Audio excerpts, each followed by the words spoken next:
passion de la moto, c'est Motokaiser à Limerlé dans les Ardennes. Visitez motokaiser.com. Ouvert tous les dimanches après-midi. Bonjour et bienvenue dans ce numéro 30 de Carter et Piston. Alors la 30e, sincèrement, même moi j'y crois pas, parce qu'en fait je ne croyais jamais arriver jusque-là, et si j'y suis arrivé, en fait c'est grâce à qui? C'est grâce à vous, c'est grâce à votre soutien, grâce au fait que tous les mois vous êtes des milliers à regarder cette émission, à m'envoyer des mails, à m'envoyer des messages, à liker, à faire vos commentaires. Sincèrement merci, parce que ça fait plaisir de savoir qu'on travaille pour être regardé par autant de personnes tous les mois. Avant d'aller plus loin, on va parcourir le sommaire de l'émission.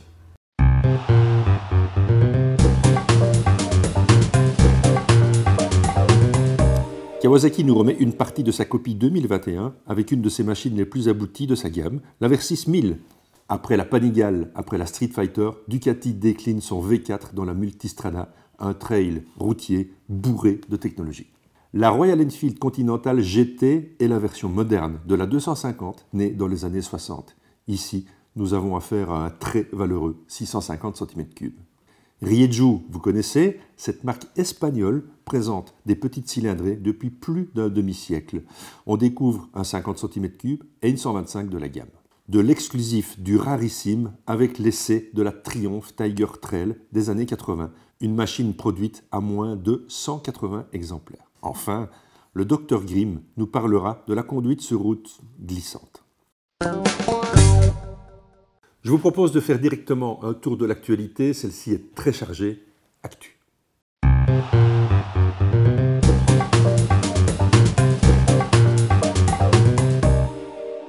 C'est la valse des nouveautés chez les constructeurs. Quelques essais programmés, mais pour l'instant, beaucoup de présentations virtuelles. On verra comment la saison 2021 se Covid déroulera.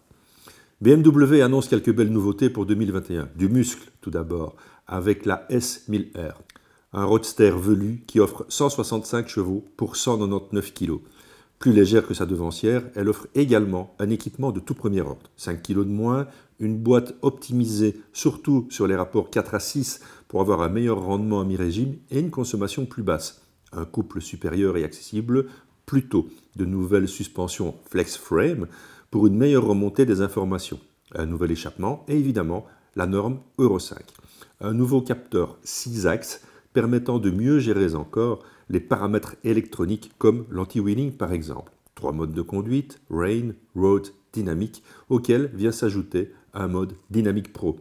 Un quick shifter up and down Pro. Bref, de quoi arsouiller mais peut-être pas à mettre entre toutes les mains. Plus accessible, la G310R se veut pouvoir offrir un mix entre une utilisation urbaine et un caractère sportif pour aller s'amuser sur les petites routes viroleuses. 34 chevaux à 9500 tours, 158 kg avec les pleins, 3,3 litres de consommation, plus de 140 km/h en pointe. Voilà de quoi donner aux jeunes permis l'envie de s'amuser. Norme Euro 5 évidemment, éclairage LED à tous les étages et leviers ajustables font partie du package de cette 310R. On se souvient que BMW avait lancé son scooter électrique il y a déjà un moment. Assez cher, il n'avait pas eu le succès escompté, mais il avait ouvert la voie de la mobilité chez le constructeur bavarois. BMW nous revient avec une nouvelle copie et son nouveau scooter CE04. Le design de la définition CE04 qui caractérise le segment est synonyme d'une nouvelle esthétique urbaine. Des lignes claires, des surfaces généreuses et le design distinctif soulignent l'allure moderne des proportions. Un scooter n'est pas une moto ludique pour des trajets dans les montagnes par beau temps, mais un véhicule pratique au quotidien, s'exprime la direction de chez BMW. C'est simplement un véhicule pour rouler en ville au quotidien. C'est pourquoi nous avons travaillé intensivement sur la conception du système de propulsion et de stockage d'énergie afin de le rendre conforme aux besoins de l'utilisateur. Le groupe cible est urbain, jeune et parcourt environ 12 km par jour. Le ton est donné.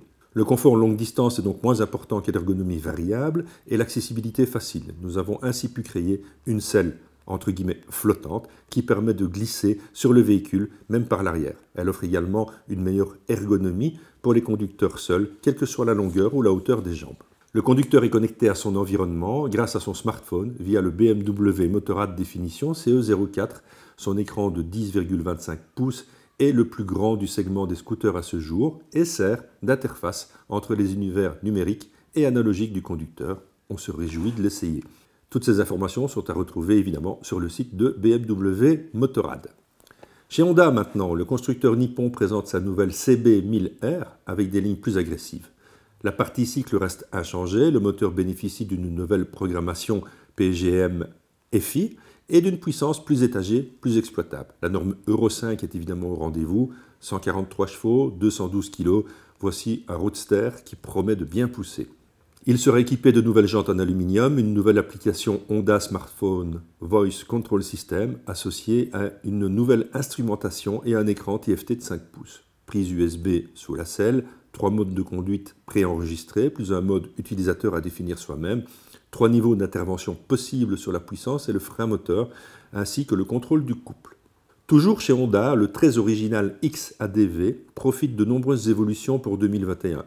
Plus de puissance moteur, plage de régime augmenté, rapport de boîte revu, accélérateur électronique, 4 modes de pilotage par défaut et un système de contrôle de couple optimisé pour une efficacité énergétique. Le coffre est sensiblement plus grand et intègre une prise USB.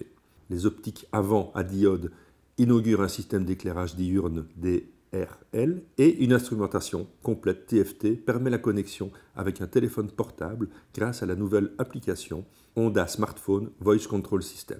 Chez Triumph maintenant, le mois prochain, je devrais vous présenter l'essai complet de la nouvelle Trident, essai qui devra normalement être réalisé à Tenerife. On croise les doigts. Triumph vient également d'annoncer sa nouvelle Tiger Sport 850. Alors une combinaison du moteur 3 cylindres spécifique à la Tiger 850, elle est développée à partir de la plateforme Tiger de dernière génération. Toute la dynamique et la maniabilité qui font la réputation de cette dernière sont répercutées sur la 850. Avec une puissance en pointe de 85 chevaux à 8500 tours et un couple disponible dès les plus bas régimes, tous les avantages d'une Triumph triple grâce à la combinaison parfaite de la puissance réactive et du couple à bas régime. Un kit bridage pour les permis A2 est disponible. Au niveau équipement de série, on retrouvera les freins Brembo Stylema avec double disque de 320 mm à l'avant, fourche inversée Marzocchi avec réglage de la précharge arrière, instrumentation TFT, 3 modes de conduite, éclairage LED complet, embrayage assisté, pare-brise ajustable, ABS et anti-patinage déconnectable à partir de 11 550 € et disponible fin janvier en concession. Toutes les infos sur le site de chez Triumph. Yamaha n'est pas en reste avec pas moins de 4 nouveaux modèles, en commençant par une nouvelle MT-09 SP, un roadster qui s'annonce assez radical. Suspension avant KYB, all-ins à l'arrière, nouveau bras oscillant, écran TFT, 189 kg sur la balance, c'est sûr, ça va causer. La Tracer 9 fait elle aussi peau neuve, avec son nouveau bloc de 890 cc, un nouveau cadre Delta Box, 3 volumineux coffres, éclairage LED, écran TFT, suspension KYB, une véritable invitation au voyage. Toujours au rayon Tracer, voici la 7GT. Exactement dans la lignée de la 9, cette 7 se destine plus à ceux qui roulent en solo et qui veulent une moto plus légère, maniable pour la semaine et les déplacements urbains, et une véritable routière qui les emmènera en week-end. Enfin, pour ceux qui veulent de l'exclusif, Yamaha propose une pistarde sous la forme de la nouvelle R6. Abandonnée dans sa version homologuée sur route, elle ne sera plus disponible qu'en version piste-only, entièrement dédiée au circuit. Son équipement se concentre uniquement sur la performance et rien que la performance. Les pistards, à vos chéquiers. Toutes ces infos, vous les retrouverez sur le site de Yamaha. Les Indiens de chez Royal Enfield avaient un peu surpris tout le monde en annonçant la fin de la mythique Bullet 500 pour cause de non-conformité Euro 5. En présentant une Last Edition de toute beauté, ils mettent fin à une carrière incroyable pour cette Bullet 500. Dans la foulée, une toute nouvelle 350 voit le jour, d'une inspiration plus cruiser. Il est maintenant certain que d'autres versions verront le jour, puisque la marque a annoncé pas moins de 28 nouveaux modèles dans les 5 prochaines années. On n'a pas fini d'être surpris, et c'est très bien. Kawasaki maintenant, après avoir remporté son 6e titre mondial consécutif en Superbike, Kawasaki, en étroite collaboration avec le Kawasaki Racing Team, ouvre un nouveau chapitre de l'histoire de la légendaire famille Ninja avec les nouvelles ZX-10R et ZX-10RR. La Ninja ZX-10R est pourvue d'un moteur 4 cylindres en ligne de 998 cm3 doté de l'actionnement des soupapes par laguet et d'un nouveau profil d'arbre à cam. Parmi les nouveautés de cette année, on trouve un radiateur d'huile à refroidissement par air et qui améliore les performances et le refroidissement du moteur. Grâce, entre autres, à une ligne d'échappement revue, le moteur est désormais conforme aux normes Euro 5, sans aucune perte de puissance. La puissance maxi est obtenue à un régime plus élevé que par le passé, ce qui donne plus de confiance et de stabilité au pilote lorsqu'il accélère en sortie de virage. La boîte de vitesse type cassette à rapport court se caractérise par ses premières, deuxième et troisième rapports raccourcis. Kawasaki a aussi monté une couronne arrière plus grande afin d'améliorer les accélérations à bas et moyen régime. Certains pignons de la boîte de vitesse bénéficient d'ailleurs d'un dry film lubricant afin d'améliorer la souplesse et la sûreté des changements de rapport. Pour permettre au pilote de tirer le meilleur parti de la ZX-10R, la moto est dotée d'un grand nombre d'aides électroniques évidemment, parmi lesquelles un quick shifter up and down, un sport traction control, un launch control, l'ABS en virage, le engine brake control, l'amortisseur de direction Hollings électronique, la fonction cornering management, c'est vraiment une exclusivité Kawasaki, 4 modes de conduite qui vont du sport au rider en passant par le road et le rain. Un autre changement qui ne passe pas inaperçu, c'est le nouvel aspect extérieur de la ZX-10R. L'inimitable style ninja est renforcé par d'innovants ailerons qui sont intégrés et qui augmentent l'appui. Par rapport à l'ancienne ZX-10R, l'appui a été amélioré de quelques 17% et la résistance de pénétration en l'air a été réduite de 7%. Venons-en maintenant à la ZX-10RR. Kawasaki propose cette moto qui est une véritable superbike réplica homologuée pour la route. Ce moteur constitue le fin du fin en matière de technique inspirée de la compétition. C'est ainsi que le 4 cylindres en ligne de la RR est doté de bielles en titanium et de pistons ultra légers. Même les axes de piston ont un revêtement particulier. Les arbres à cam sont modifiés, ainsi que de nouveaux ressorts de soupape. Ces modifications ont permis d'augmenter le régime maximal de rotation, plus 400 tours. La puissance maximale a aussi augmenté, tout en réduisant de 500 grammes le poids total du moteur. On ergote évidemment sur certains détails, mais en compétition, tous les détails comptent. Cerise sur les gâteaux, la ZX-10RR est équipée de jantes Marchesini spéciales en aluminium coulé. Ces roues ultra légères diminuent le poids non suspendu, ce qui augmente encore la vivacité du comportement. Attention, seuls 500 exemplaires de cette nouvelle RR seront produits. Les nouvelles ZX-10R et ZX-10RR seront disponibles dès la mi-mai 2021.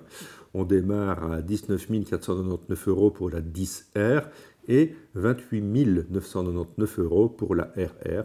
Je rappelle, 500 exemplaires. Kawasaki ajoute un nouveau top modèle dans la famille Z, c'est la ZH2 SE. Cette spéciale édition de la spectaculaire Naked Bike suralimentée de la marque japonaise porte les performances routières à un niveau encore plus élevé. Grâce à sa suspension en pilotage électronique et à un système de freinage top niveau. Le fameux moteur 4 cylindres 998 cc de la ZH2 SE développe une puissance impressionnante de 200 chevaux à 11 000 tours, mais aussi une impressionnante courbe de puissance qui permet en fait d'utiliser cette moto au quotidien. Cette facilité de contrôle est encore renforcée par toute une série d'aides à la conduite high-tech, évidemment régulateur de vitesse électronique, traction control, tous les différents modes de conduite, quick shifter up and down, cornering management system, launch control, ABS intelligent. Bref, tous ces systèmes peuvent être paramétrés via la connectivité Bluetooth et l'appli Kawasaki Ride Technology.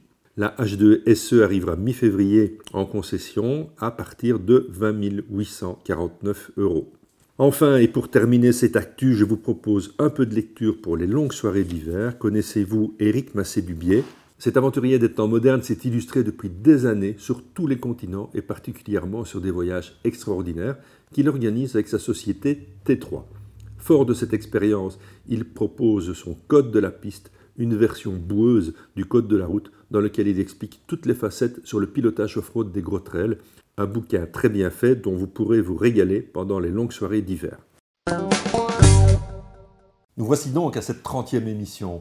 Et pour changer, je ne suis ni dans un garage, ni dans une concession, mais je suis dans un café-concert à Viersé-Bars, entre Huy et Liège. Fred, bonjour, merci de m'accueillir dans ces conditions un peu particulières. Les Deux Ours, c'est quoi? Alors, Deux Ours, d'abord, c'est pas un café, c'est un pub. D'accord, C'est un pub. La différence, c'est la différence, c'est plus familial, c'est plus old school, c'est plus vintage, okay. voilà, c'est autre chose qu'un café. Et bon, qu'est-ce qu'on fait aux Deux Ours? À part boire un verre et venir passer du bon temps avec les potes quand c'est ouvert, hein, malheureusement pour le moment, tu nous fais la gentillesse de nous recevoir, mais tout est fermé. On y fait quoi aux Deux Ours? Justement, d'abord, la première chose de 2 ours, la première occupation, c'est vraiment des événements, des concerts. D'accord. Malgré et grâce au Covid, on va dire ça comme ça, c'est devenu un pub. Oui. Mais à la base, c'est devenu un pub même villageois. Donc c'est un pub de village qui mélange le pub et les événements. Donc je fais des concerts, normalement c'est toutes les semaines. Ah oui, d'accord. Oui, quand même. Ouais, ouais. Surtout des concerts qui vont de la chanson française, pop, blues, rock, jazz, soul, funk, tout ce genre de choses. Avec des artistes ou bien des DJ? À jamais de DJ. Des artistes, oui, des artistes, des artistes de compo carrément, et des artistes de qualité, c'est ça que je mets. D'ailleurs, la ligne de 2 ours, c'est de grands concerts dans un petit repère. Ah donc, c'est très beau. Ben oui, ça fait maintenant 6 ans que 2 ours existent. D'accord. Et l'implantation ici date de? Alors là, c'est 13 février de cette année. Ah oui, donc entre guillemets, pas de bol d'avoir eu cette année, mais enfin, c'est le même prix pour tout le monde. C'est comme ça pour tout le monde. J'ai la chance seulement d'avoir actionné la pompe, je vais dire ça comme ça. Oui. Depuis 6 ans. Oui, tout à fait. Oui, parce que tu étais de toute façon toujours dans la région, tu étais sur Nandrin avant. Moi, je connais évidemment parce que c'est un peu mon jardin. Fred, tu es motard, mais ça, on va en reparler un peu plus tard. Je voudrais te faire découvrir une machine, la nouvelle Kawasaki Versys 1000. On la découvre ensemble.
Rappelez-vous, il y a plusieurs mois, ou peut-être il y a déjà 1 an en fait, on était à Lanzarote et Fuerteventura pour la présentation de la Kawasaki Versys 1000.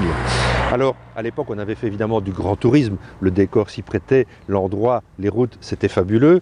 Et ici, je vous présente la 2021. Alors, il n'y a pas de différence énorme entre les 2 modèles, mais il y en a. Ce que je voulais vous montrer, c'est que cette moto est aussi capable d'évoluer en milieu urbain. Aidée par quoi? Aidée par son fabuleux moteur. Je ne le dirai jamais assez. Kawasaki sont des motoristes exceptionnels et cette moto a un caractère moteur d'une douceur qui lui permet d'évoluer en ville de manière assez extraordinaire. Vis-à-vis du gabarit de la moto, de la largeur, il faut faire un peu attention quand on zigzague dans les voitures. Mais sincèrement, c'est un vrai plaisir d'évoluer en ville avec une telle moto parce qu'on n'est pas constamment en train de changer de rapport. On reste en 3, voire en 4, on descend en 20 km/h, on ouvre gentiment les gaz et le moteur enroule sans problème et vous permet d'évoluer en toute facilité en milieu urbain.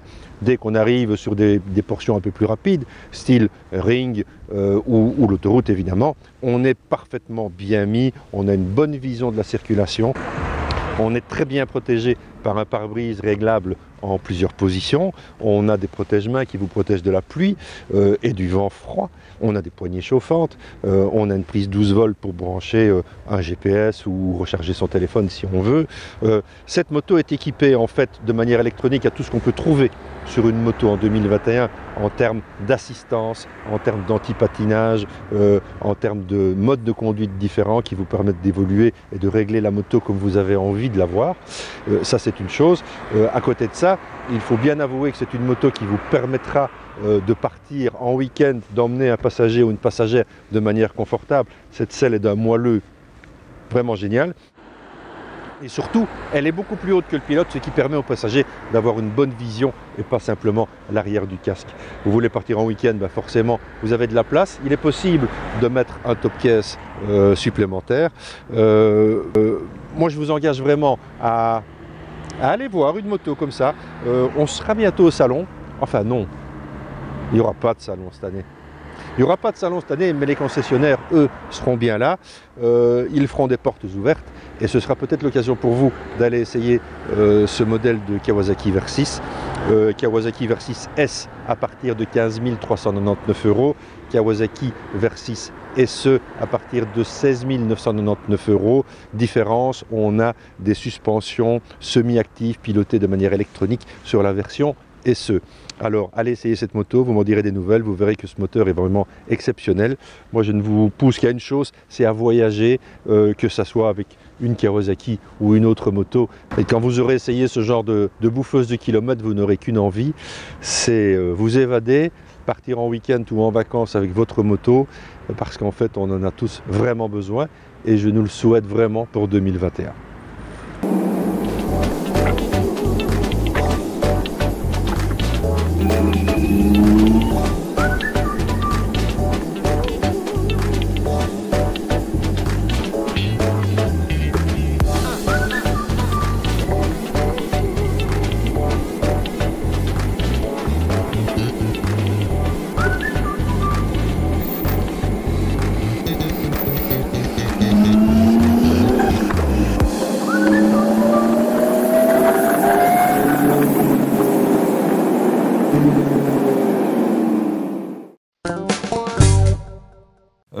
Fred, on est évidemment aux 2 ours ici dans une ambiance vintage, où la moto a une place assez importante. C'est juste de la déco ou bien la moto, tu aimes ça? Non, j'aime ça depuis des années, franchement, ça vient de très loin. D'ailleurs, tu as commencé à tourner ici dans le café devant Kikli NSU. Oui, tout à fait. Kikli 53, c'est la moto sur laquelle, la mobilette, c'est ma mobilette sur laquelle j'ai appris à rouler. Mon cousin m'a appris à rouler sur cette mobilette-là. Ah ouais, donc il m'a donné l'envie, l'envie et des old school, surtout. Ouais, c'est ça. Le café racer qui est garé devant le café, c'est ton café racer. C'est quoi? C'est un Boulder 750 de 82. J'aime que les vieilles choses. J'ai toujours aimé l'odeur. Et alors, bon, cette moto, elle est café racer, évidemment. Oui. Et donc, ça, c'est le genre de choses avec lequel tu roules au quotidien. Mais ta voiture aussi est particulière. Oui. Là, j'ai une Torino, une Ford Torino de 71. Vraiment. Qui est ta voiture avec laquelle tu roules au quotidien. Je roule au quotidien avec. Là, je l'ai remisée et je vais bientôt acquérir une autre. Ah bon, pour l'hiver. C'est des bonnes nouvelles. Bon, puisque tu aimes les mécaniques et les choses de caractère, on va en découvrir une de moto qui a du caractère. C'est la Ducati Multistrada, qui est maintenant équipée de son V4. Et j'ai autant te dire que ça envoie du lourd. On découvre la Ducati Multistrada V4.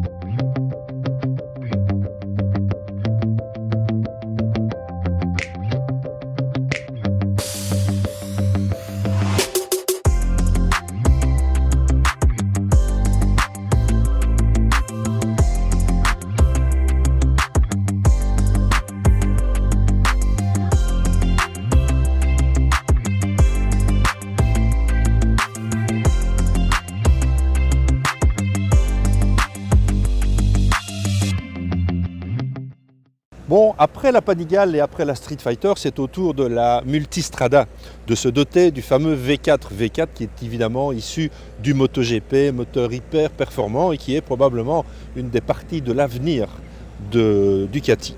Alors, sincèrement, moi le souvenir que j'avais du V4, évidemment, c'était le souvenir de la Street Fighter. Street Fighter, moto hyper performante, un peu délicate parce que franchement, à la limite d'être brutale, mais en tout cas hyper performante. Je m'étais dit, bon, un V4 dans une multistrada, dans une moto qui est destinée à faire du grand tourisme et voire même un peu d'off-road, quel est l'intérêt d'avoir autant de chevaux dans une moto de ce type? Et puis là, je viens de faire environ 200 km au guidon de cette multistrada V4S et sincèrement, je vais vous le dire comme je le pense, je suis sur le cul. Bon sang, quelle bécane. Il y a longtemps qu'une moto ne m'avait pas impressionné comme ça. Alors impressionné, pourquoi? Pas spécialement pour ses performances. Bien sûr, ça marche. Ça fait 170 chevaux. Donc vous imaginez, quand on ouvre, ça fonctionne. Par contre, j'ai roulé principalement sur un mode touring. J'ai évidemment essayé le mode sport, mais le mode touring donne à cette moto une facilité d'accès, une accessibilité que peu de motos peuvent revendiquer. Avoir une telle polyvalence, c'est assez exceptionnel. Cette moto est accessible au plus grand nombre, sincèrement, à tout le monde. Jusque 5000,5, 6000 tours, cette moto est civilisée, on va appeler ça comme ça. Au-dessus de 7000, on rentre dans un autre monde et là vraiment ça pousse très très fort. Mais tout suit, parce que cette moto est bardée d'électronique et là on est sur quelque chose qui est un cran au-dessus de ce que fait la concurrence. Je m'explique. En fait, on va parler d'abord des grandes innovations qui sont le cruise control adaptatif. Donc en fait il y a un radar situé à l'avant de la moto et ce radar détecte la présence des véhicules qui sont devant vous. Vous avez la possibilité de régler cette distance en fonction de votre sensibilité et le cruise control s'adapte. Vous mettez le clignoteur pour dépasser, la moto réaccélère directement pour se remettre à la vitesse que vous avez programmée. De même, à l'arrière de la moto, il y a aussi un radar. Et ce radar, qu'est-ce qu'il fait? Il détecte les angles morts et vous prévient de la présence d'un autre véhicule dans ce fameux angle mort. Au moyen de LED, on a essayé, sincèrement ça marche. Je me rappelle des premiers ABS quand ils sont arrivés sur le marché, on n'a pas besoin de ça, on n'a pas besoin d'ABS, tout le monde s'est freiné. Et puis un jour, on en a eu besoin de l'ABS et j'aime autant de vous dire que ce jour-là, on est content de l'avoir. Je crois que ça, c'est quelque chose qui se retrouvera un jour sur toutes les motos, tellement c'est efficace et sécurisant. Ce fameux angle mort, on y a tous eu droit un jour. Même les fabricants de casques y ont pensé en faisant des échancrures un peu plus ouvertes sur les casques pour permettre d'avoir un angle sur le côté. Ça, c'est vraiment de la sécurité active et là, je dis vraiment bravo. Cette multistrada est évidemment dotée de tout ce qu'on peut espérer trouver sur une moto moderne, sur une moto actuelle, en termes d'électronique embarquée, en passant par les anti-patinages, les anti-wheeling. Tout est paramétrable. En fonction du mode que vous choisissez, en allant du rain au sport, en passant par le road et l'off-road, l'enduro en tout cas, de manière automatique, tout un tas de paramètres viennent se mettre sur le mode que vous avez choisi, mais vous avez la faculté aussi d'entrer dans un mode tout à fait personnel et de déterminer vous-même le réglage que vous voulez donner à votre moto. Donc c'est vraiment une moto que vous pouvez faire à la carte, c'est votre moto. Alors sincèrement, je crois qu'une fois que c'est votre moto à vous, on va un tout petit peu rentrer dans les menus, puis à un moment donné, on va déterminer son bon réglage et on n'y touchera plus beaucoup.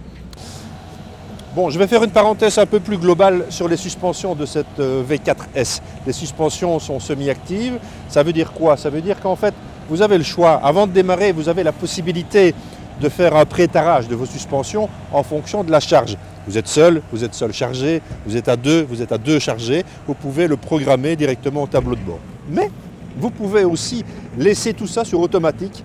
En quelque sorte, la moto va vous peser, va en tout cas s'adapter à la charge qu'elle a sur le dos et vous pouvez rester alors en automatique et la moto en fait va s'adapter à votre manière de rouler de 1 mais aussi aux conditions de route qu'elle rencontre. On a roulé sur des routes à pavés et après quelques mètres sur ce type de revêtement, on sent directement que les suspensions deviennent plus douces et se sont adaptées en fait au sol qui est sous vos roues. Donc c'est assez extraordinaire, c'est assez confortable. Voilà, 200 km, c'est peut-être pas assez pour se rendre compte de l'efficacité d'une moto, mais je vous assure que si, avec un peu d'habitude, on se rend compte que cette moto est bien née et on se rend compte en fait que cette machine est une machine qui pour moi pourrait être une des motos de l'année 2021, tant sa polyvalence est grande et en fait on est en bascule permanente entre une accessibilité assez hors du commun pour ce type de moto et un type de performance quand même qui laisse pantois parce que 170 chevaux quand on ouvre, j'aime autant de vous dire que ça marche. Bon, alors une chose est sûre, c'est qu'une moto comme ça est impressionnante d'efficacité. Sincèrement, j'ai un peu de mal à lui trouver des défauts. Elle a même une béquille centrale. On pourrait peut-être lui reprocher sur une moto qui est capable d'avoir un cruise control adaptatif, d'être une moto faite pour bouffer des kilomètres, d'avoir peut-être un pare-brise un peu plus large. En ce qui me concerne, je trouve que ça offrirait une meilleure protection. Maintenant, sincèrement, cette moto est bluffante de polyvalence, elle est accessible même aux gens qui ont moins d'expérience, tant qu'on reste dans ses moyens de pilotage, parce qu'en fait cette moto, en dessous de 5000 tours minute, elle est plus que civilisée. Au-dessus, on change de montre, les 170 chevaux sont bien là, et je vous assure que ça va très très vite. Par contre, maniabilité parfaite parce qu'on a un grand guidon, donc même en ville, cette moto est facile pour se mouvoir dans la circulation. Un peu de prudence évidemment sur la largeur des sacoches. Que j'ai pas le souvenir d'avoir une moto qui m'aille autant plu dans autant de paramètres et d'autant de domaines différents depuis un certain temps. Donc bravo Ducati, l'intégration en tout cas du V4 dans la Multistrada, c'est une vraie réussite. On va parler d'une dernière chose, c'est le tarif.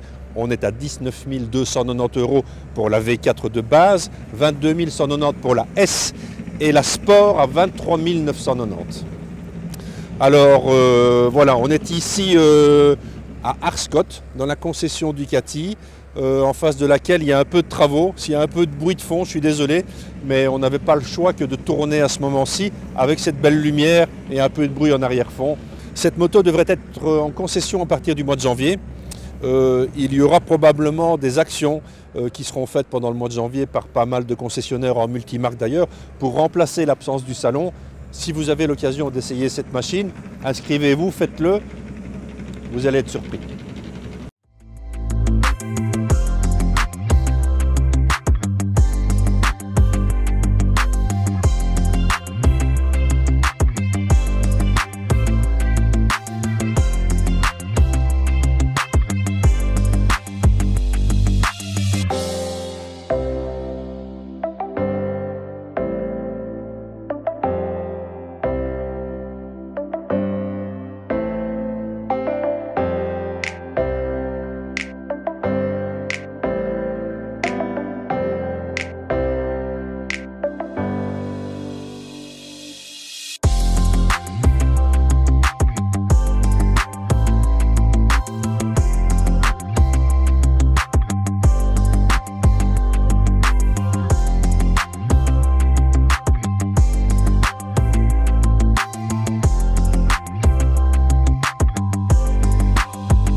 RSM Moto, c'est votre spécialiste Kawasaki en région bruxelloise.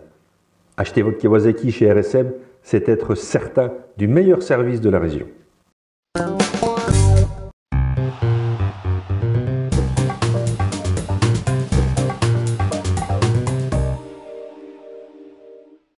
Bon, sacré bécane cette Ducati, bourrée de technologie, est-ce que c'est vraiment la finalité qu'on cherche sur une moto? On se le demande évidemment, on aime aussi la simplicité. Mais en parlant de simplicité, les deux ours, il y a des spécialités aux deux ours, c'est quoi? C'est le circuit court. C'est vraiment tout ce qu'il y a, que ce soit à boire ou à manger. Tout on y mange, on y boit. Ouais. On y mange quoi? Un bon chili con carne, une bien de recettes qu'on a avec moi et ma femme, et des plateaux salaisons. D'accord, salaisons du coin évidemment. Ah évidemment, périmètre de 40-50 km maximum. Il faut arroser tout ça. Obligé. Donc à la pompe évidemment, il y a une brasserie du coin qui s'appelle la brasserie Mine, qui fait ma bière deux ours. D'accord, ok. Qui maintenant est, et heureusement d'ailleurs, qui est en bouteille. En bouteille. Avec des magnifiques verres. Une bonne bière se boit dans un vrai verre. On peut acheter cette bière? Oui, tout à fait. Et le verre et la bière sont en vente pendant le Covid, ça aide. Ah oui. Et ça fonctionne assez bien, donc elle est en vente et on sait avoir toutes les infos sur ma page, sur mon groupe Facebook. Qui s'appelle? Deux ours et ses oursiens. D'accord. Voilà. Vous regardez ici en bas, Deux ours et les oursiens. Allez faire un petit tour sur la page Facebook de Fred. Vous aurez toute son actualité et la possibilité, peut-être, si vous voulez, d'acheter bière et verre. Tant qu'on parle de bière, c'est la 30e émission, on va faire un petit concours. Évidemment, cool. Écoute, je vous propose le petit concours suivant. Quelle était la durée en heures, minutes et secondes du dernier Carter et Piston? Les 5 premiers qui me répondent à l'adresse ici en dessous gagnent quoi? Une bière, un verre, un extraordinaire t-shirt Carter et Piston et quelques petites surprises. À vous. Fred, il y a une moto dont je voudrais te parler, une moto qui aurait tout à fait sa place ici.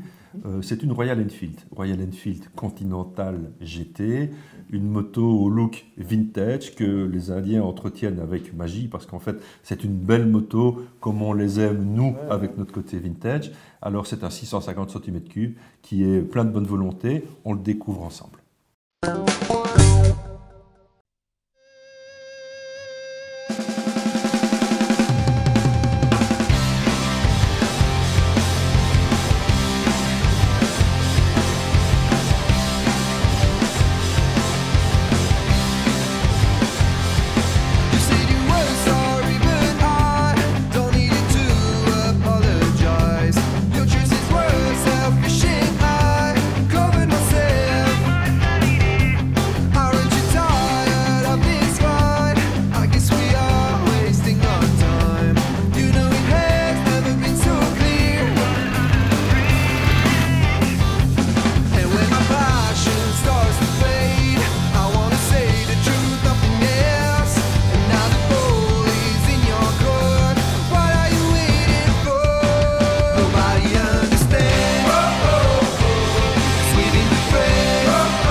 L'appellation Continental GT est revenue sur le devant de la scène en 2014 avec la Continental GT 535. En fait, cette moto était une émanation de la Continental GT 250 de 1963, un petit café racer qui à l'époque avait eu un très très grand succès. La 535 n'aura pas fait une longue carrière et Royal Enfield vient d'annoncer la fin de la production de sa célèbre Bullet 500 il y a quelques semaines en lançant une dernière série spéciale de 1000 exemplaires, la Tribute. Les patrons de Royal Enfield ont préparé leur coup en lançant fin 2018 une gamme de 650 cm3, l'Interceptor et cette très belle Continental GT. Alors cette Continental GT, elle est bien née. Un cadre réalisé en association avec le fabricant anglais Harris Performance, dans lequel vient prendre place un tout nouveau 650 cm3 à injection, bien sûr. Le style ne laisse aucun doute sur le côté vintage que la marque veut entretenir. La finition est en net progrès et se situe dans la moyenne de la production actuelle. Ici, on est dans le classique avec un tableau de bord qui peut paraître désuet, mais au charme certain. La position de conduite est naturelle et, finalement, bien plus confortable que je ne l'avais espéré avant de prendre le guidon. En effet, les semi-bracelets me faisaient craindre le pire, et bien non, pas du tout. Cette Continental GT peut bouffer des kilomètres sans vous massacrer le dos. Posé sur ces suspensions suffisantes, avec un seul disque à l'avant mais qui fait parfaitement le job, on se retrouve sur une machine volontaire avec un moteur qui a du caractère et qui vous permettra de faire aussi bien de la ville que de belles escapades sur les routes secondaires qui sont en fait son terrain de jeu idéal. La belle indienne prend des tours dans un bruit agréable et le châssis bien né permet de s'amuser sans arrière-pensée. Ces 47 chevaux ne font évidemment pas peur, mais ils sont bien là. On m'aurait même dit qu'elle en faisait 15 ou 20 de plus, c'est bien, je l'aurais cru, parce que franchement, ce 650, il est plus que volontaire. Un peu plus sportif que sa sœur Interceptor, la Continental GT est aussi belle à regarder qu'à piloter. Voilà donc une belle alternative aux machines japonaises ou européennes, avec une finition en net progrès et un comportement sans reproche. Même si on aurait souhaité des amortisseurs de meilleure facture, mais en parlant de facture, à 6 899 €, on en a pour son argent, et largement.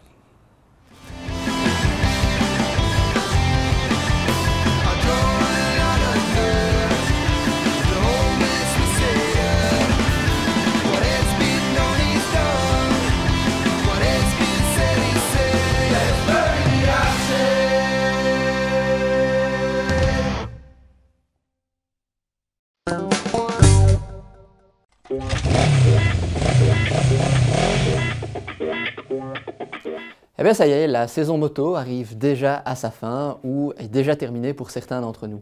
Mais pour ranger sa moto pour l'hiver, il ne suffit pas de faire ça comme on le fait d'habitude. Pas vrai les gars? Mais non, pas du tout Jérémy. T'es bien d'accord avec moi Arnaud, on ne stocke pas sa moto pour quelques mois comme pour quelques jours. Non, bien évidemment, il faut commencer par complètement nettoyer la moto au maximum. Il faut se rappeler qu'en fin de saison, il y a des éléments corrosifs comme le sel qui se retrouve sur la route. Ça peut atterrir sur la moto et ça peut l'abîmer. Donc il faut vraiment bien laver la moto. Une fois séchée, bien la sécher, vraiment faire les finitions, graisser la chaîne et puis éventuellement utiliser des produits d'entretien pour protéger les plastiques et d'autres choses comme ça. Bon, Arnaud, ensuite l'idéal c'est quand même de stocker la moto dans un endroit sec, si possible chauffé, mais en tout cas sec. Oui, effectivement. Maintenant, quand on n'a pas le choix, parfois il faut la stocker à l'extérieur, il faut essayer de la protéger au maximum de l'humidité. Bon, ça c'est vraiment la solution. Mettre une housse, si possible, et si on n'a pas un vieux drap de liffre à la faire, sauf à l'extérieur évidemment. Ouais. Maintenant, un autre point d'entretien non négligeable, c'est la batterie. Ouais. La batterie, c'est super important. Bon, aujourd'hui, toutes les motos modernes sont bourrées d'électronique. Il y a toujours une faible consommation. Des alarmes. Voilà, une faible consommation d'électricité permanente. Donc, il faut absolument protéger la batterie pour l'hiver. Alors, il y a deux solutions. C'est ou bien tout simplement la débrancher et la stocker quelque part, une fois de plus, au sec et dans un endroit tempéré. Ou l'idéal, c'est avoir les systèmes de type Optimate. Donc, c'est en fait un chargeur de batterie, mais qui optimise et qui entretient la charge. Ouais, c'est ça. Il ne charge pas en permanence, voilà. Il fait une charge, il la vérifie, dès qu'elle descend à un niveau X, hop, il redonne une charge. Voilà. Et pendant tout l'hiver, la batterie a toujours la charge qu'il faut, sans être en surcharge, parce que si on met un chargeur tout l'hiver, on la flingue. Oui, la batterie est morte. Bon, idéalement, on peut faire une vidange évidemment avant l'hiver, mais en tout cas, l'idéal, c'est d'en faire une après pour avoir une remise en route avec une huile neuve et ne pas avoir une huile qui a stagné pendant tout l'hiver avec un peu d'humidité et un peu d'impureté. Oui, effectivement. Au niveau des pneus, c'est une bonne idée aussi d'un petit peu les surgonfler. De toute façon, il faudra refaire la pression en sortie d'hiver, mais légèrement surgonfler les pneus est conseillé. Et puis, si vous avez une béquille centrale, l'idéal, c'est de le mettre sur la béquille centrale, parce qu'il faut rappeler que quand on a une béquille centrale, ça permet de délester les suspensions qui ne vont pas rester en contrainte tout l'hiver. Et donc, c'est vraiment idéal de la mettre sur la béquille centrale. Bon, et Thierry, au niveau de l'essence, on fait quoi? Ben écoute, il y a deux écoles. D'abord, il y a deux types de motos. Les motos avec carbu beaucoup plus anciennes et les motos avec injection. Les motos avec carbu, moi je préconise de fermer le réservoir d'essence, de laisser tourner la moto pour que toute la partie carburateur et alimentation soit vide. Et puis on stocke effectivement la moto avec le réservoir plein pour éviter la corrosion. T'en penses quoi, Jérémy? Eh bien, tout est dit. Votre moto est prête pour l'hiver. Vous l'avez donc bien hivernée. Pensez encore juste à ranger votre équipement à l'abri.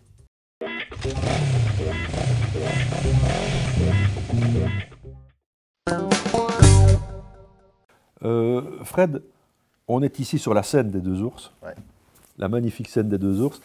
À quel rythme s'enchaînent les concerts en général? En général, principe 1 voire 2 concerts par semaine. Ah oui, vendredi, samedi. Ça c'est énorme évidemment. Et bon, on est évidemment dans une période un peu compliquée. Là pour le moment tout est fermé. On attend avec impatience le déconfinement et la réouverture d'endroits de vie comme ceci. J'imagine que les artistes attendent aussi ça. Ah oui, les artistes sont dans les starting blocks. Ça fait maintenant bientôt 1 an qu'ils ne peuvent plus bouger, quoi. Donc, depuis le 13 février, donc c'est un peu compliqué. Et ils n'attendent que ça, qu'on dise OK, open, et là... Ils ont eu le temps de répéter. Ah ben oui, et de répéter, de composer, mais bon, surtout c'est défendre tout ce qu'ils font sur scène, quoi. C'est ça qui les manque, évidemment. Et le contact avec le public, un vrai public, quoi.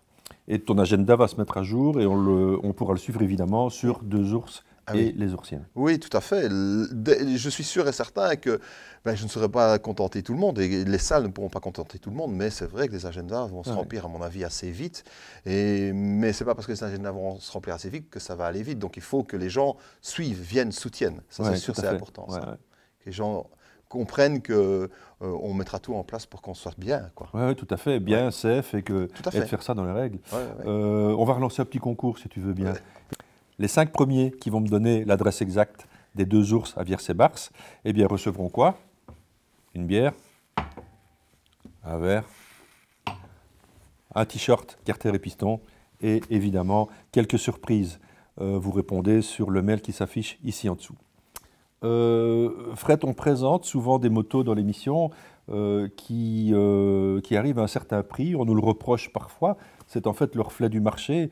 C'est pas moi évidemment qui fixe les prix. Les machines arrivent maintenant, les machines neuves en tout cas, dès qu'on arrive dans des grosses cylindrées, des machines un peu abouties, peu importe la marque, à des prix entre 20 et 25 000 euros, c'est courant. Ça commence à faire évidemment beaucoup d'argent pour une moto. L'essai précédent de la Royal Enfield prouve un peu le contraire. Et ce qui va suivre aussi, on va parler de Rieju. Rieju est une marque qui n'est pas très connue, qui est une marque espagnole, qui en fait des motos depuis l'après-guerre, donc c'est une très ancienne marque, qui sont spécialisées en fait dans les petites cylindrées, et 50 cm3 et 125 cm3.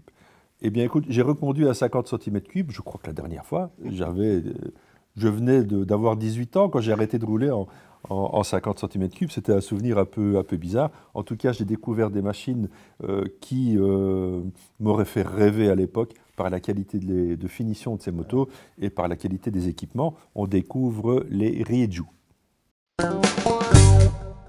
Rieju est né en terre espagnole en 1934. Et c'est seulement après-guerre que la marque s'est lancée dans la fabrication de 2 roues motorisées. Avant, elle était plutôt destinée à fabriquer des vélos. Depuis 1964, c'est Minarelli en fait qui fabrique les moteurs de la marque. Alors Rieju s'est spécialisé dans les petites cylindrées, 50 cm3, 125, mais c'est aussi lancé dans l'aventure électrique et dans la mobilité urbaine avec une gamme de scooters au look très futuriste. Allez jeter un petit coup d'œil sur le site. Mais bon, revenons aux motos qui sont mises à ma disposition aujourd'hui. La superbe 50 cm3, la MRT version Supermotard, et la non moins jolie 125 Pro Marathon, elle aussi en présentation Supermotard. Je vais d'abord enfourcher la 50cc. Il y a tellement longtemps que je n'ai pas roulé sur une telle cylindrée. Allez, on y va. Bon. On fait attention que la béquille revient de manière automatique dès qu'on relève la moto. Un petit coup de kick. Ce 2 temps, incroyable.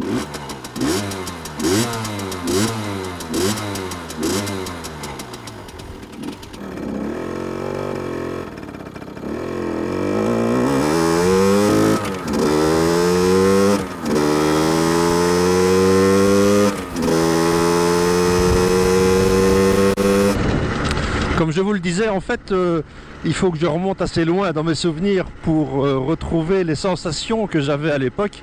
Est-ce que seulement je m'en souviens? Bon, effectivement, à l'époque, j'étais aussi un peu plus léger, mais je suis quand même vachement étonné de la bonne volonté que met ce petit 50 cm3 de temps à m'emmener sur les petites routes. C'est vachement cool. C'est sportif, en fait, parce que le bruit du moteur fait qu'en fait...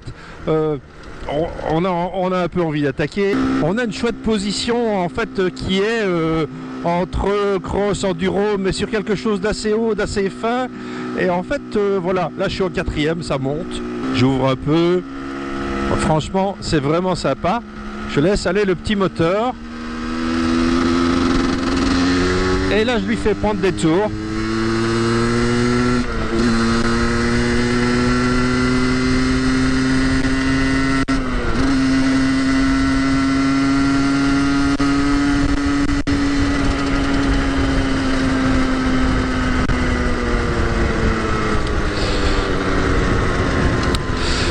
Alors là, bon, je viens de prendre un petit 70 km/h comme pour rire. Cette moto, évidemment, est immatriculée aux Pays-Bas.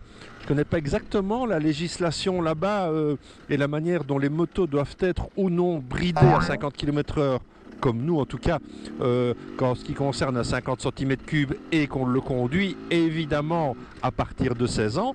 Maintenant, si on le conduit à partir de 18 ans, forcément, il n'est plus bridé et il offre toute sa bonne volonté. Alors, bon, sincèrement, tout répond, quoi. Tout est à sa place. Si je pile sur les freins, c'est impressionnant, la puissance de freinage et aussi la qualité de suspension. Donc, je ne crois pas que mon Suzuki 50 allait comme ça. Oui, c'est surprenant, quoi. Bon, on laisse aller.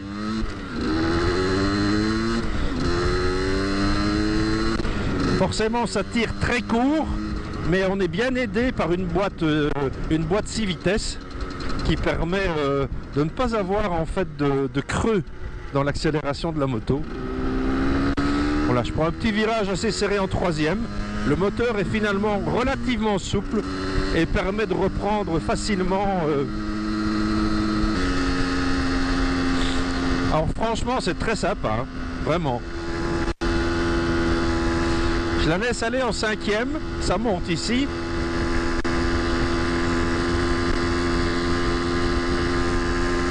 Ah, c'est un petit moteur plein de bonne volonté.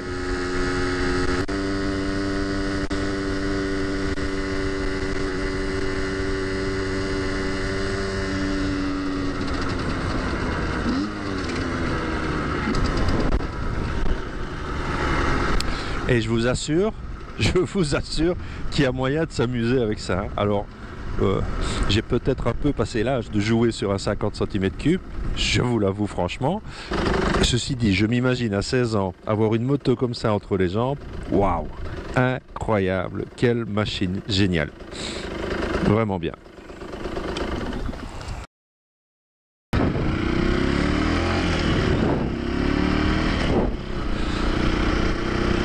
Bon, toute autre ambiance évidemment.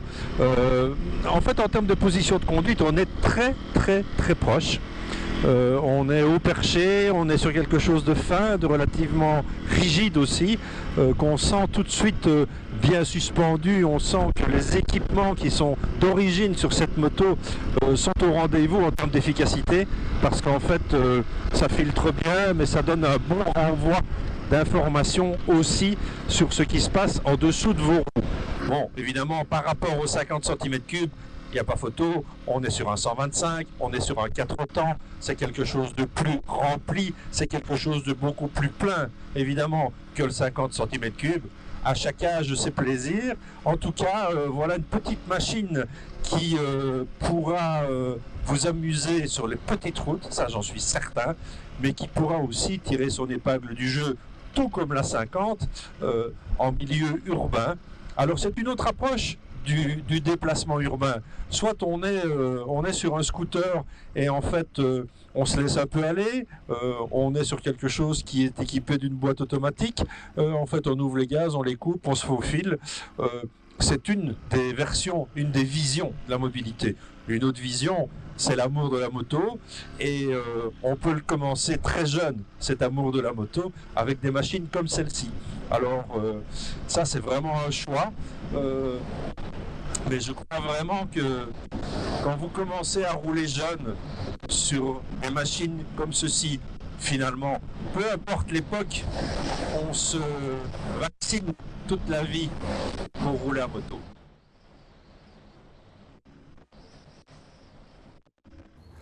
Voilà donc un test plus que positif de ces deux machines, positif aussi bien au niveau esthétique qu'au niveau dynamique. Je n'ai pas grand chose à dire sur ces motos parce qu'en fait franchement ça fonctionne vraiment très très bien. Alors au niveau tarif, on est à 3 799 € pour la 50 cm3, je prends quand même mon petit papier, et on est à 4 599 € pour la 125. Alors on est un peu dans le haut du panier au niveau des prix, c'est vrai. Il faut savoir que la gamme des 50 cm3 est accessible, et je reprends mon petit papier, à partir de 2 899 € et la gamme 125 à partir de 3 199 €. Ça veut dire qu'effectivement, il y a d'autres marques qui sont moins chères que ça, mais vous l'aurez remarqué comme moi, vous le constatez, que ça soit à l'essai ou que ça soit de manière statique, ces motos sont un peu au-dessus du lot en termes d'équipement, en termes de finition. Si vous commencez votre carrière de motard là-dessus, je crois que vous allez être piqué jusqu'à la fin de vos jours, parce que ce sont vraiment de beaux jouets. Fred, ta déco, ta moto, ta voiture, montre vraiment un attachement aux 70s, à toutes ces années de liberté qu'on a connues. C'est vraiment ton core business. Ah oui, oui, liberté, authenticité, les plaisirs de vivre, de se laisser vivre, voilà, avec des choses simples et du quotidien, voilà, qui... C'est pas une question de nostalgie, c'est simplement la simplicité, aimer la simplicité. Ouais. Voilà. Écoute, on va embrayer sur un essai d'une vieille moto. J'ai fait une rubrique c'est Tché aime les vieilles. Et donc voilà, écoute, on va découvrir une moto rarissime, une Triumph Tiger Trail, moto qui est née dans les années 80. Alors, au début des années 80 est née une moto mythique, qu'il est devenue en tout cas, c'est la BMW 80 GS, qui a engendré toute une génération de GS jusqu'à aujourd'hui pour devenir la moto la plus vendue au monde. Mais revenons sur cette Triumph. Cette Tiger en fait a été construite à 180 exemplaires. On va découvrir cette rareté lors d'un petit essai très british. Je vous propose une très british découverte.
Nous sommes au début des années 80 et BMW vient de sortir une certaine 80 GS avec la carrière qu'on lui connaît.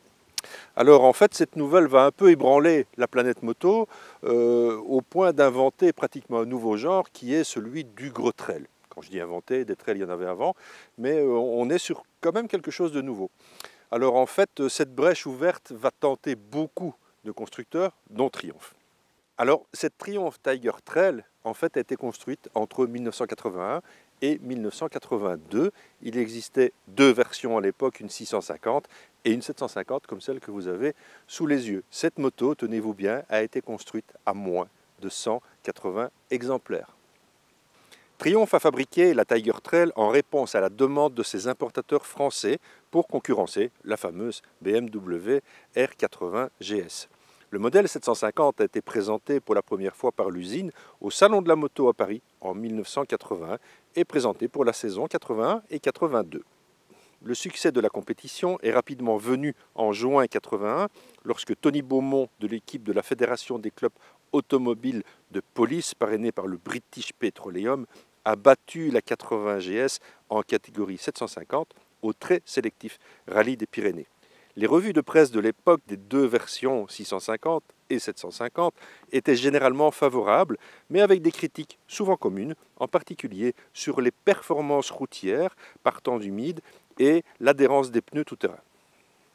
Les deux modèles ont été supprimés de la production générale à la fin de 1982 en raison du manque de la demande, la popularité n'ayant jamais été gagnée qu'en Australie, en Allemagne et en Suisse.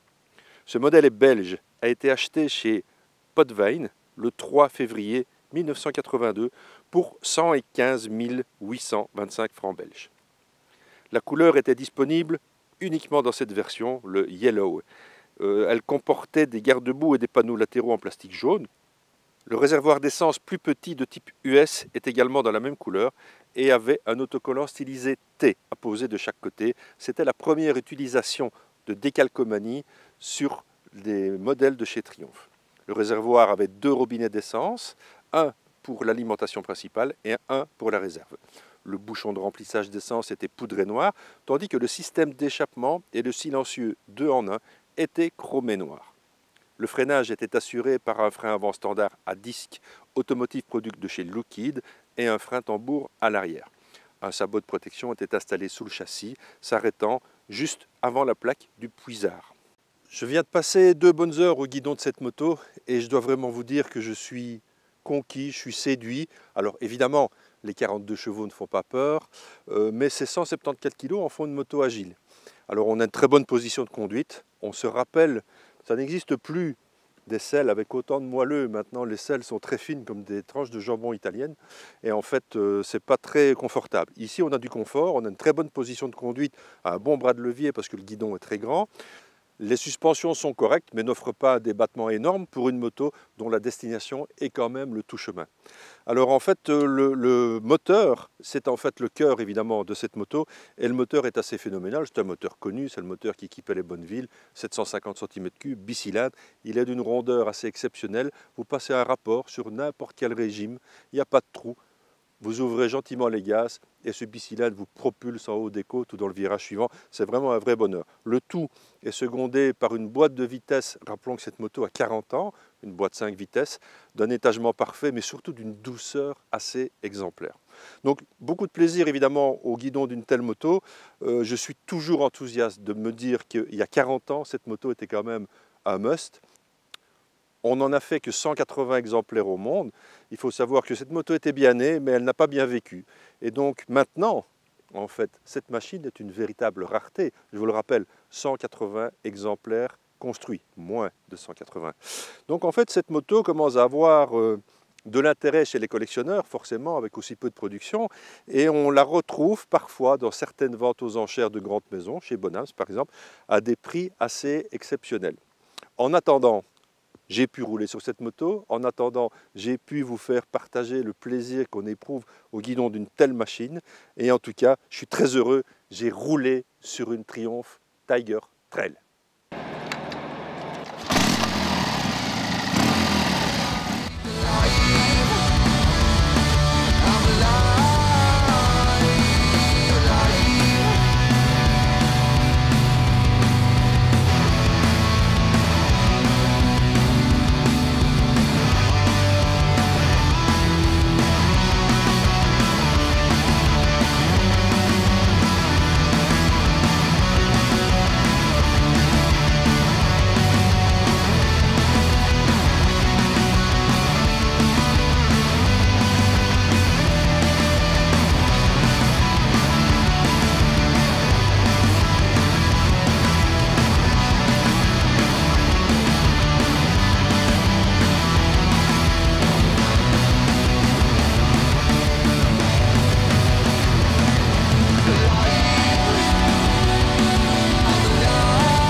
Ben voilà une sacrée bécane qui aurait sa place ici. Hein. Ah, c'est sûr. C'est pas mal ça. Évidemment. Bon, Fred, l'hiver est là.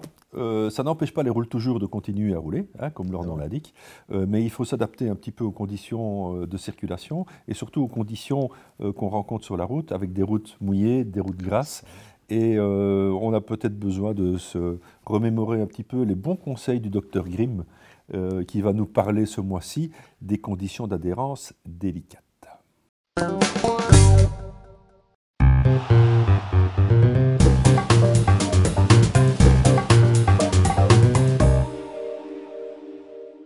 Bonjour et bienvenue dans la séquence du Dr Grimm. Alors malheureusement, eh bien, l'automne est à nos portes, et pas qu'à nos portes d'ailleurs, il est bel et bien là. Et donc c'est l'occasion rêvée de parler des conditions dangereuses que nous rencontrons actuellement sur les routes. Alors on pense souvent que les premières journées de l'année sont les plus dangereuses. Elles le sont, mais personnellement je pense que c'est vraiment cette période-ci de l'année, l'automne, les feuilles qui tombent, la pluie, le vent, le froid, qui font que les conditions de route sont vraiment, vraiment dangereuses. Alors évidemment, la pluie, les feuilles, tout ça n'aide pas, mais je pense que ce qui est le plus compliqué et le plus dangereux, c'est le froid. À savoir que les pneus détestent le froid, ils ne montent pas en température, et donc je vous rappelle que le pneu, c'est ce qui vous tient sur la moto et qui grippe avec le sol, et donc c'est le facteur numéro 1, c'est les pneus. Donc le premier conseil que je peux déjà vous donner à ce sujet, et contrairement à certaines idées reçues, quand on veut faire chauffer un pneu, on ne le dégonfle pas pour élargir la surface au sol, on le surgonfle légèrement pour que la gomme travaille plus. Donc moi je vous invite, quand il fait froid, à remettre 100 à 150 grammes de pression supplémentaire dans vos pneus par rapport à ce qui est indiqué dans les carnets des constructeurs. Si vous faites partie de la catégorie des roule toujours, les gens qui se déplacent toute l'année en moto, eh bien écoutez, personnellement, moi, je serais pour tout simplement un changement de pneumatique, à savoir qu'actuellement, les manufacturiers proposent des pneus qui ont des particularités et de plus en plus de potentiel sur route glissante, à savoir qu'il y a toute une gamme de pneus avec plus de silice, qui permet d'avoir un meilleur grip. Alors ce sont des pneus qui ont tendance à peut-être s'user différemment, mal ou moins bien quand il fait chaud, et ce sont des pneus qui sont plus adaptés vraiment à l'hiver.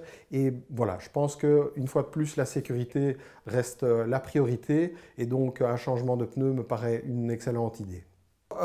Évidemment, c'est compliqué de donner de la température à vos pneus et ils en ont besoin d'un minimum pour fonctionner. Donc ce que je vous invite aussi à faire pour vos pneus, c'est d'essayer de les mettre en température, les faire un peu chauffer. Et pour ce faire, l'idéal, c'est de freiner et d'accélérer relativement fort mais raisonnablement en ligne droite toujours.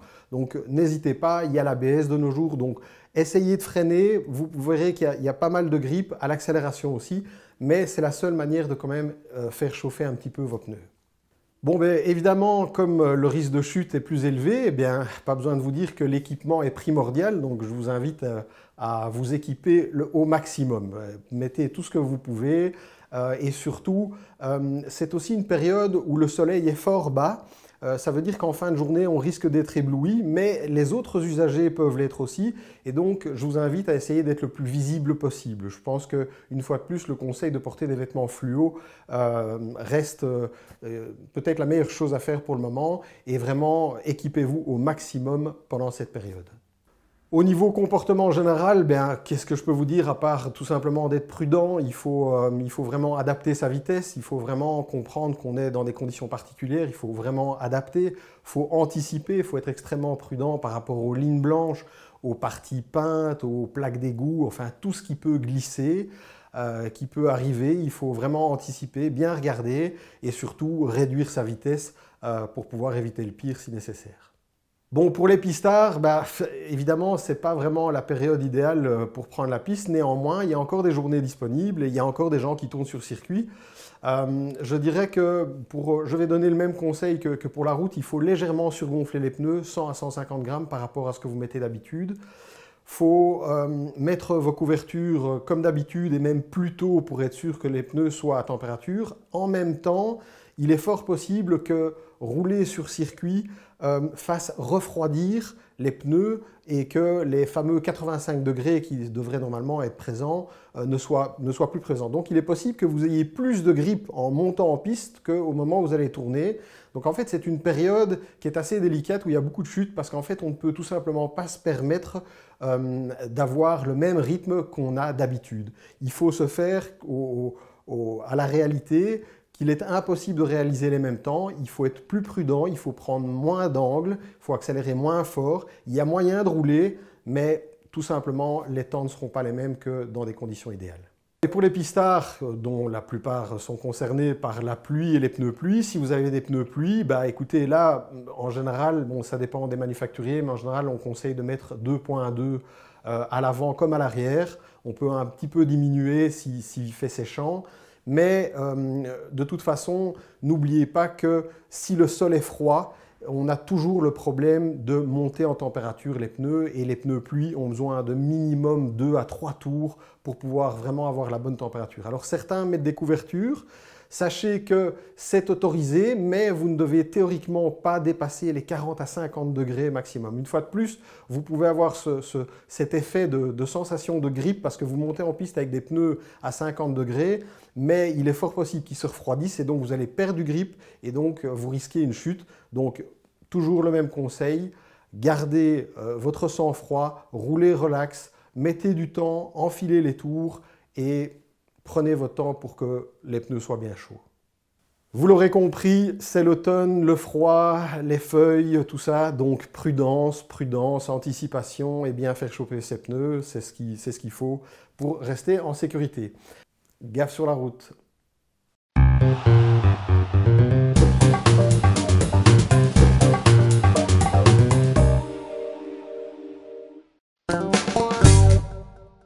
Bon, Fred, on arrive tout doucement quand même au terme de cette émission. Chaque fois, je me dis, je vais faire plus court. Il n'y a pas moyen. Il y a plein de nouveautés. Il y a des gens intéressants à rencontrer. Et il y a des endroits magnifiques à faire partager aux téléspectateurs. Donc voilà, pas moyen de faire plus court. Tiens, à propos, on ne ferait pas un dernier concours ?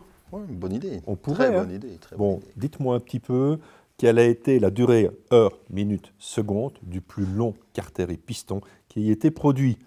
Les 5 premiers gagnent une bière, un verre et un t-shirt et quelques surprises.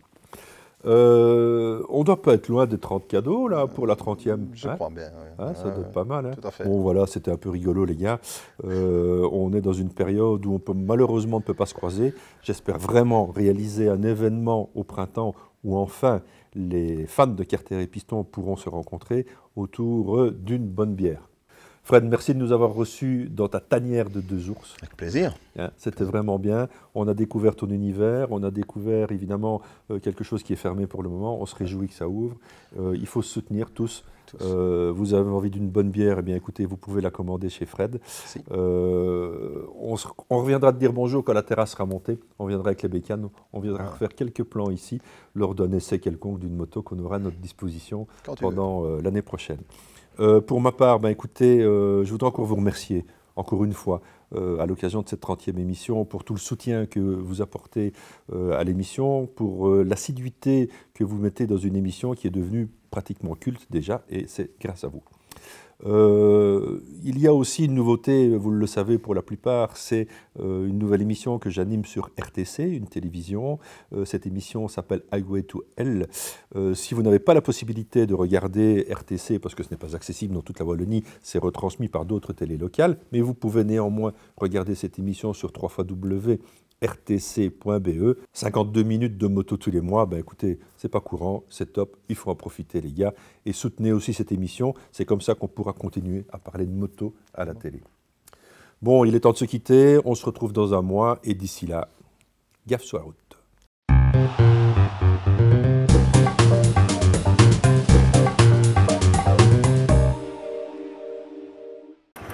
J'avais dessiné sur le side son doux visage qui me souriait